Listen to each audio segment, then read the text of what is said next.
نکلی دانت یہ لگوانا چاہتے ہیں، سامنے کے دانت ٹوٹ گئے ہیں، لگوا سکتے ہیں کہ نہیں؟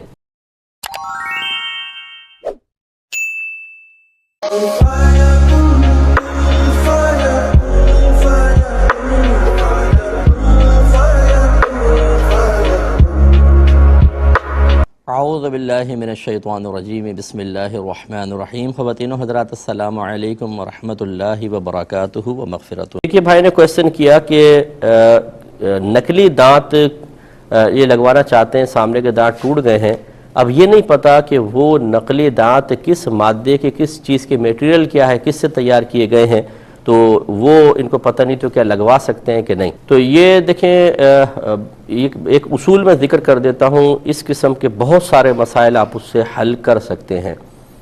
ہمارے مذہب اسلام میں ہر چیز کی اصل اس کا پاک اور حلال ہونا ہے، سوائے عورت اور گوشت کے، کہ عورت میں اصل حرمت ہے، پہلے عورت حرام ہوتی ہے، پھر نکاح کے ذریعے حلال ہوتی ہے یا کنیز حلال ہو جاتی ہے۔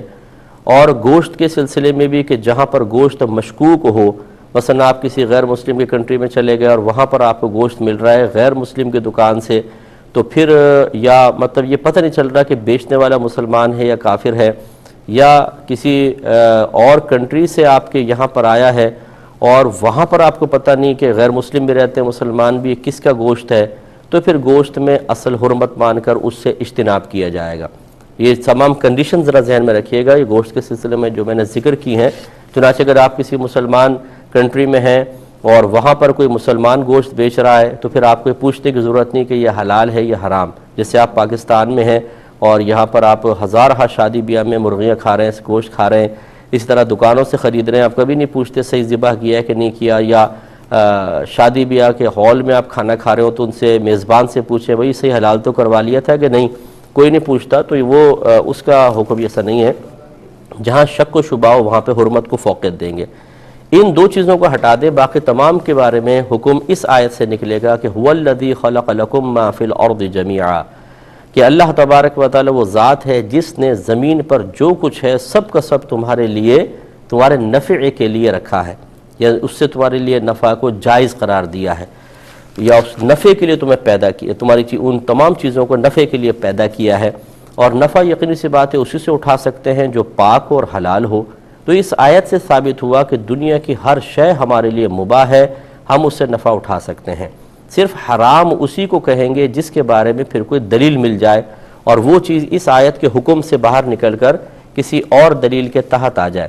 جیسے مثال کے طور پہ اس آیت کو اگر دیکھا جائے تو اللہ تعالیٰ نے دنیا میں جو کچھ ہے ہمارے نفع کے لیے پیدا کیا، یعنی وہ حلال ہے ہمارے لیے، طیب ہے، تو کیا سود بھی حلال ہے؟ تو کہیں گے کہ نہیں، کیونکہ اس کے بارے میں ایک آیت موجود ہے۔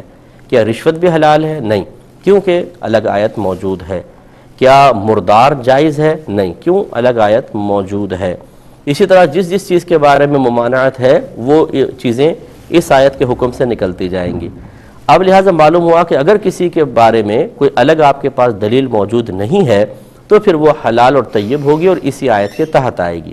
اب ان دانتوں کا مسئلہ لے لیں، آپ کو نہیں پتا کہ کس میٹیریل سے تیار ہوئے ہیں، فرض کر لیں کہ بیچنے والا کہتا ہے یار مجھے بھی نہیں پتا یہ کس چیز سے تیار ہوتے ہیں، کون سے مسالہ اس میں ڈالا جاتا ہے، کون سا نہیں ہے، تو بس پھر یہ اس آیت کے تحت آئے گا کہ اللہ تعالیٰ نے دنیا کی تمام چیزیں تمہارے نفع کے لیے پیدا کی ہیں، پھر آپ کو مزید تحقیق، جستجو کسی کی ضرورت نہیں ہے، آپ اس کو استعمال کر سکتے ہیں۔